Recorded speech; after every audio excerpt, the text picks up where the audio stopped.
Hello दोस्तों, कैसे हो? सब ठीक हो ना? चलो, आज आपण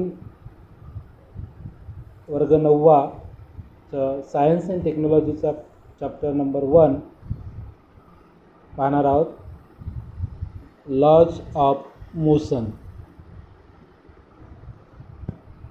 पाठावरूनच आपल्याला समजतं लॉज ऑफ मोशन म्हणजेच गतीचे नियम. आपल्याला इथं गतीच्या नियमाविषयी माहिती पाहायची आहे. कोणताही ऑब्जेक्ट जर आपल्याला त्याला गतिमान करायचं असेल किंवा तो गतिमान पाहायचा असेल तर गतिमान करण्यासाठी आपल्याला काय करावं लागेल? फोर्स अप्लाय करावा लागतो. म्हणजे एखादा ऑब्जेक्ट गतिमान आहे किंवा नाही हे जर आपल्याला पाहायचं असेल तर आपल्याला त्याच्यावर अप्लाइड जे फोर्स आहे हे सुद्धा तिथं बघावं लागतं. या पाठामध्ये आपण 4 भाग पाहत. There are 4 main parts are given. Motion, distance and displacement, acceleration and Newton's law of motion and related equations. There are 4 parts are learned in this chapter. So we start motion of an object. Means first part, motion. Can you tell? सांगा बरं काय विचारलं आहे तिथं? In which of the following example can you sense motion? खाली जी काही उदाहरणं दिलेली आहेत त्या उदाहरणामध्ये आपल्याला गतीची जाणीव होते का ते सांगायचं आहे. म्हणजे कोणते असे उदाहरणं आहेत की ज्याच्यामध्ये आपल्याला गतीची जाणीव होते किंवा तो गतिमान आहे असं आपण म्हणू शकतो. Means how will you explain presence and absence of motions. म्हणजे आपण त्याच्यावरून गतिमान आहे किंवा नाही हे आपण त्याच्यावरून सांगू शकतो. So look at the example number 1, the flight of a bird. Flight of a bird means पक्षाचे उडणे. पक्षी उडत आहे. Means it is in a motion or not? It is in a motion. पक्षी उडत आहे म्हणजे तो एका ठिकाणावरून दुसऱ्या ठिकाणी आपल्याला जाताना दिसतो. मीन्स तो गतिमान आहे. It is example of motion. Second, a stationary train. Stationary train थांबलेली गाडी, आगगाडी. स्टेशनरी म्हटलेलं आहे म्हणजे ती स्थिर आहे. स्थिर आहे म्हणजे गतिमान झाली का? नाही. म्हणजेच it is in a non motion. ती मोशनमध्ये नाही आहे. Third, leaves flying through air. पानं हवेमुळे उडत आहेत. हवा आल्यामुळे पानं एका ठिकाणावरून दुसऱ्या ठिकाणी आपल्याला जाताना दिसतात. So it is also example of motion. And fourth, a stone lying on a hill. दगड पर्वतावर स्थिर आहे, ठेवलेला आहे, पडलेला आहे. Means it is also example of non motion. म्हणजे काय म्हणू शकतो आपण? देर are 4 examples but in the 4 examples 1 and third, first and third example are the motion example. Means in this case the motion is present, and example number 2 and 4 there is absence of motion. How to observe the motion? Sometime we observe many object move one place to another place, so you say that is motion. आपण सांगू शकतो की पदार्थ एका ठिकाणाहून दुसऱ्या ठिकाणी जाताना दिसत आहे म्हणून त्याला आपण मोशन म्हटलेलं आहे. But sometime without seeing we can not see motion of an object directly. अनेक वेळा आपण पाहू शकत नाही. गतिमान पदार्थ आहे परंतु तो आपल्याला दिसत नाही. फॉर एक्झाम्पल ब्रिज, ज्याला आपण म्हणतो वारा. हा वारा वाहत आहे, हवा येत आहे. ही हवा आपण कधीच पाहू शकत नाही. बट त्याचा अनुभव होतो आपल्याला, गरम लागत असेल, थंड लागत असेल, आपण म्हणतो की थंड हवा आहे, गरम हवा आली, त्याच्यावरून आपल्याला सांगता येतं. But we can't see this motion. Means some examples are already you observe the motion. In some case you do not observe the motion. You cannot see the motion. Think about it. विचार करा म्हटलेला आहे. कशाबद्दल विचार करायचा आहे? You are travelling in a bus. Is the person sitting next to your in motion. आपण बसने प्रवास करत आहोत आणि तुमच्या समोर बसलेला जो व्यक्ती आहे तो सुद्धा गतिमान आहे का? काय सांगाल? कधी बसने आपण प्रवास केला असेल किंवा ट्रेनने प्रवास केला असेल तर काय म्हणू शकतो? दोन, आपणही बसलेले आहोत, आपल्यासमोर दुसरा प्रवासी बसलेला आहे, तर तो प्रवासी गतिमान आहे का? Yes. When train is in a motion you are also in motion. जर गतिमान ट्रेन असेल तर आपण सुद्धा तिच्यासोबत गतिमान असतो. म्हणजेच आपण गतिमान आहोत म्हणून आपल्या समोर बसलेला व्यक्ती हा सुद्धा गतिमान आहे. But we can't see the motion. परंतु आपल्याला त्याची गती दिसते का? नाही. तो आपल्याला स्थिर बसलेला दिसतो.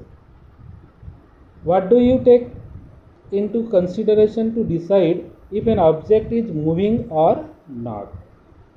कसं डिसाईड करायचं की तो गतिमान आहे किंवा नाही? कसं डिसाईड करता येईल? एकतर आपल्याला त्या ऑब्जेक्टची प्लेस चेंज होताना दिसेल. The object change one place to another place, or the object एका ठिकाणावर दुसऱ्या ठिकाणी आपल्याला जाताना दिसेल, किंवा जो ऑब्झर्वर असेल त्या ऑब्झर्वरच्या ऑब्झर्वेशनमध्ये ऑब्जेक्ट आपल्याला स्थानांतरण होताना दिसतो. म्हणून आपण म्हणतो की it is in a motion. Wien the observer do not observe the motion the object is stationary. जर त्याला ऑब्जेक्ट हा मोशनमध्ये दिसत नसेल तर तो स्टेशनरी असेल, तो स्थिर असेल. टेबलावर ठेवलेली पुस्तक, it is in a non motion state. ती गतिमान नाही आहे, ती स्थिर आहे. But you push the any object, he move one place to another place, means object is in a motion. You all learned that motion is a relative concept. Relative concept. Which relative? It is relative to the observer. जो observe करणारा आहे त्याच्यानुसार आपल्याला सांगावं लागतं की this is in a motion or in not. If the position of object is changing with respect to its surrounding, then it is said to be a motion, otherwise it is said to be at rest. म्हणजे त्याच्या सभोवतालच्या परिस्थितीनुसार त्याच्यामध्ये जर काही बदल होत असेल तर आपण त्याला म्हणतो it is in a motion, otherwise it is said to be rest. त्याला आपण गतिमान नाही आहे असं म्हणतो, विराम अवस्थेत आहे असं आपण त्याला म्हणू शकतो. Now see you next part, displacement and distance. विस्थापन आणि अंतर, displacement and distance. Let's try this. करून पाहूया. काय करून पाहूया? पहिलं ॲक्टिव्हिटी दिली आहे. Measure the distance between point A and B in different way as shown in figure 1.1a. Look at the figure and measure the distance from point A to B. Suppose is the draw one diagram, and this is first point A and this is the second point B. Start point A and end point B. You have measure the distance from A to B. A to B हा distance आपल्याला मोजायचा आहे. This is the one way, and another way is from this distance to measure A to B. दोन पद्धतीने आपल्याला याचा distance मोजता येईल. एक तर longest path of the A to B and another is a shortest path of the A to B. दोन प्रकारे आपण डिस्टन्स मोजू शकतो. म्हणजे डॉटेड लाईनचं आणि लॉंगेस्ट पाथचं काय होईल. The dotted line distance is a smallest distance and longest line from A to B is a longer distance. Second question will be asked. Now measure the distance along the dotted line. Which distance is correct according to you and why? ते म्हटलं आहे की आता मग सांगा आपल्याला की ए आणि बी दोन डिस्टन्स दिलेले आहेत. एक लॉंगेस्ट डिस्टन्स आहे आणि एक शॉर्टेस्ट डिस्टन्स आहे. तर कोणतं डिस्टन्स आपल्याला करेक्ट मिळेल. ए टू बी डॉटेड लाईनचं की ए टू बी हे शॉर्टेड लाईनचं जे आहे त्यापैकी कोणतं आपल्याला करेक्ट पाहायला मिळेल.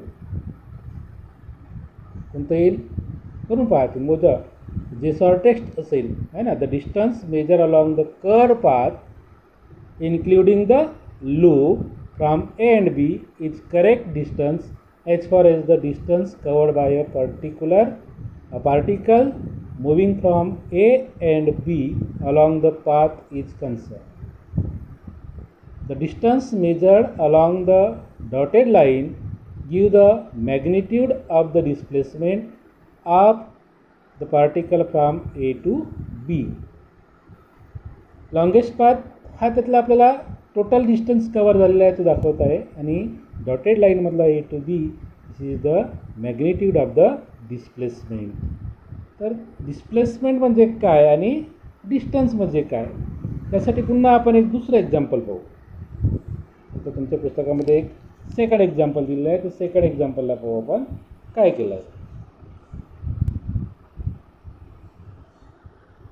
Think about it. Sheetal first went to her friend Sangeeta house on her way to school. Sheetal and Prashant हे दोघं बहीण भाऊ आहेत. त्यांना शाळेत जायचं आहे. शीतल शाळेत जाण्यासाठी संगीताच्या घरी जाते आणि संगीताच्या सोबत मग ती शाळेत जात आहे. म्हणजे प्रथम ती आपल्या घरून संगीताच्या घराकडे जाईल. शीतल आपल्या घराकडून संगीताच्या घराकडे जाईल आणि मग तिथून ती शाळेकडे जात आहे. But Prashant went straight. Prashant काय करत आहे आपल्या घरून सरळ जात आहे आणि स्ट्रेट लाईन जात आहे. सरळच शाळेत जात आहे. Prashant went straight from home to school. Both are walking with the same speed. Who will take less time to reach the school and why? Sheetal संगीताच्या सोबत संगीताच्या घराला जाऊन ती शाळेत जात आहे आणि प्रशांत हा डायरेक्ट घरून शाळेत जात आहे. दोन्हीची स्पीड सारखीच आहे. सारख्याच गतीने ते जात आहेत. कोण लवकर जाईल आणि कोणाला कमी अंतर कापावं लागेल. आपण ज्या डायग्राम पाहिली तिथे दिलेला आहे. शीतल हाऊस टू संगीताच house total distance is 500 metre. Sheetal संगीताच्या घरापर्यंत 500 मीटर गेलेली आहे. प्लस संगीताच्या घरापासून शाळा ही 1200 मीटर अंतरावर आहे. म्हणजेच शीतल संगीताच्या घरापासून शाळेपर्यंत तिच्या घरापासून तर संगीताचं घर आणि शाळा यातील एकूण अंतर आहे 1700 मीटर. म्हणजे शीतल ही 1700 मीटर चालत गेलेली आहे आणि प्रशांत याच्या घराचं अंतर दाखवलेलं आहे 1300 मीटर. याच्यावरून आपल्याला स्पष्ट कल्पना येते की प्रशांत हा कमी अंतर चाललेला आहे आणि शीतल ही जास्त अंतर गेलेली आहे. म्हणजेच लवकर कोण पोहोचेल प्रशांत पोहोचेल. In the above example is there a different between actual distance and the distance travelled. याच्यामध्ये त्यांनी विचारलं आहे की ॲक्च्युअल डिस्टन्स आणि डिस्टन्स ट्रॅव्हल काय आहे. म्हणजेच डिस्टन्स अँड डिस्प्लेसमेंट. तर distance is the actual path traveled by an object. Distance means actual path traveled by an object. म्हणजे शीतलने कापलेले एकूण अंतर, ॲक्च्युअल अंतर, दॅट इज कॉल्ड डिस्टन्स. शीतलने कापलेले जे ॲक्च्युअल अंतर आहे त्याला आपण डिस्टन्स म्हणतो. While going from one point to another point, whereas displacement. दुसरं म्हटलं आहे की एका पॉईंटपासून दुसऱ्या पॉईंटपर्यंत जे अंतर कापलेलं आहे that is called displacement. And it is a minimum distance between the starting and finishing point. याच्यात आपल्याला काय पाहायला मिळेल, minimum distance that is 1300 metre is a minimum distance from Sheetal's house to school. So definition of distance is the distance is the length of the actual path traveled by an object in motion called distance. And displacement means displacement is the minimum distance between the starting and finishing point. minimum distance starting to finishing point म्हणजे कमीत कमी अंतर ए पासून बी पर्यंतचं किंवा सुरुवातीपासून तर शेवटपर्यंत कापलेलं जे कमीत कमी अंतर आहे त्याला आपण म्हणतो डिस्प्लेसमेंट, विस्थापन. म्हणजे एकेरी अंतर, कमीत कमी अंतर कापलेलं अंतर त्याला विस्थापन म्हणतो. आणि एकूण कापलेलं जे अंतर आहे त्याला आपण डिस्टन्स असे म्हणतो. समजला? जर आपल्याला याच्यावर काही प्रश्न विचारायचे असतील तर आपण पुन्हा